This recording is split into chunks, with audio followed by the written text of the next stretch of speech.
Hi guys, welcome back to TipRanks. My name is Annika and here at TipRanks we love to hear what you guys think of different stocks you're looking at and your opinions on the market sentiment. Well, today we're going to look at two stocks that could be the next M&A targets.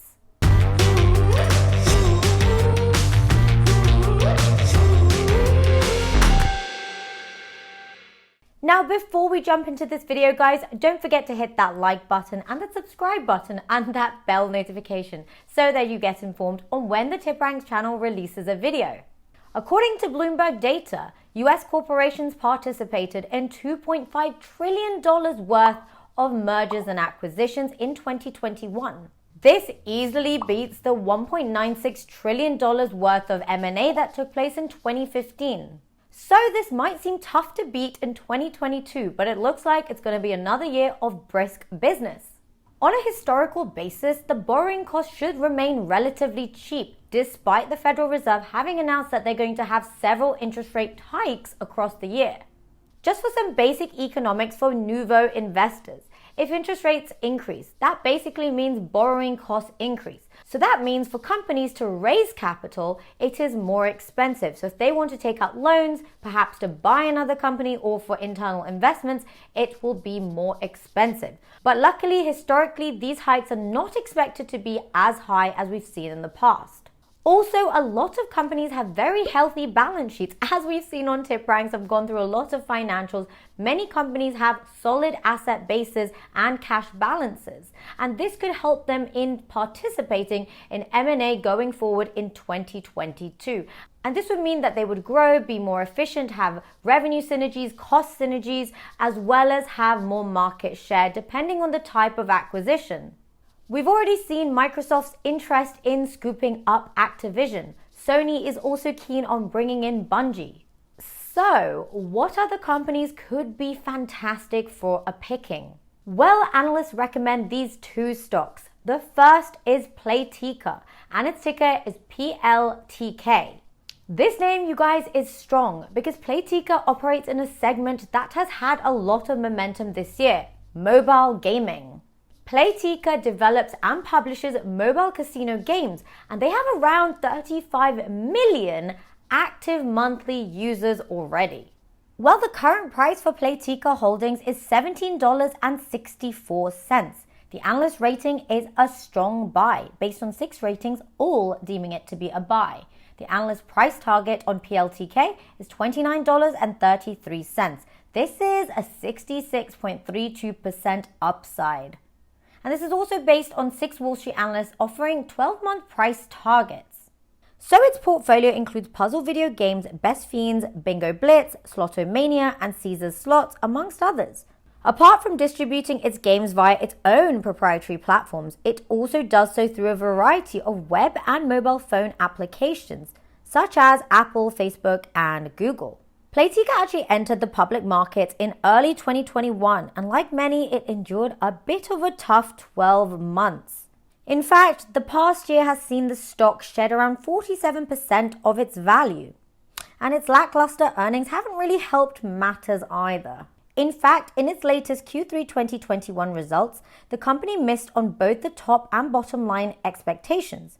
Revenue was $635.9 million, and this fell short of street expectations by $26.07 million. EPS came in at around 20 cents. This was actually 5 cents below analyst calls. Even though adjusted EBITDA was less than the previous year, it was $247.8 million in Q3 of 2021 compared to $261.4 million in the prior year period. The TipRanks Smart Score is fairly neutral. It's given a 6 in that it is not necessarily likely to underperform or outperform the market. The analyst rating consensus is a strong buy, TipRanks investors are very positive, and blogger opinions are bullish. News sentiment has been neutral, but hedge fund activity has increased. Technicals, as we saw, have been negative. Insider activity also show that many have bought shares. Let's just take a look at what analysts say. Franco Granda, the Davidson analyst, has deemed it to be a buy with a $25 price target. This is a 42.61% upside. He believes that this pure play mobile gaming player is a potential for an M&A candidate. He says that Playtika has a best-in-class gaming portfolio and financial profile and is of similar scale to Zynga. We believe a potential takeout multiple for Playtika could range between 4 times to 5 times EV over 2022 expected sales, or around $25 to $30 per share. The second stock is Euronet Worldwide, and its ticker is EEFT. Euronet Worldwide is an electronic payment services provider. They offer tons of payment solutions such as ATMs, point-of-sale services, credit and debit card services, even a currency exchange and a variety of electronic payment methods and financial services. In fact, this company operates across 170 countries. This is around 330,000 EFT point-of-sale terminals serving more than 50,000 ATMs.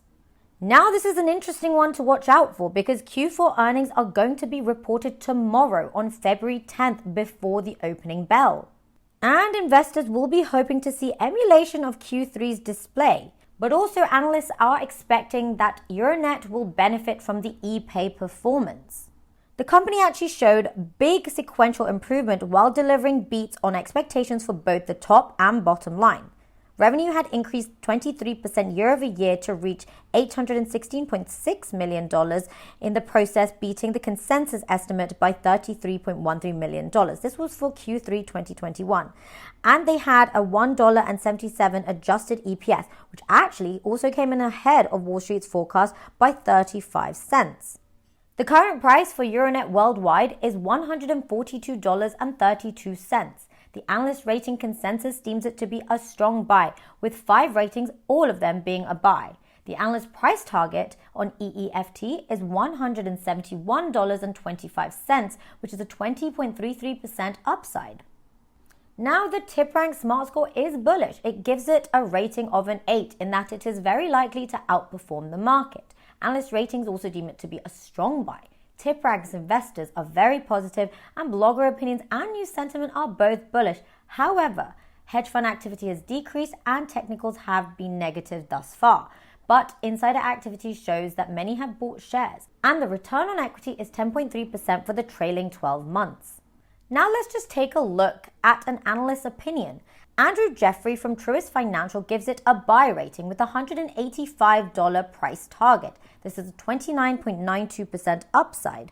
This 5-star analyst believes that some investors might shy away from this name due to ongoing developments in the payment space, whilst highlighting that European pandemic disruptions could still be a headwind. However, he also points out why the company represents a sound investment right now and could make a good acquisition pick. He says that we can see that pandemic has pulled forward digital trends and is likely eating into European cash demand, even if there remains a long tail in developing markets. We also believe a strong cross-border recovery is not reflected in analyst estimates or the stock's rough parity valuation compared with its 5-year pre-pandemic NTM average. He says that we see little downside risk to our EPS estimate given what we consider burgeoning franchise value. Euronet could be an attractive takeover target. So guys, what do you think of these two stocks that could be M&A targets? Are you guys bullish on them? Have you been monitoring what's been happening? Leave your thoughts in the comments below. We love to hear from you. And guys, if you made it this far, don't forget to hit that like button and that subscribe button and that bell notification so that you get informed on when the TipRanks channel releases a video. Remember, this is not financial advice. Make sure you do your own research before you invest in anything. I'll see you guys in the next video. Bye!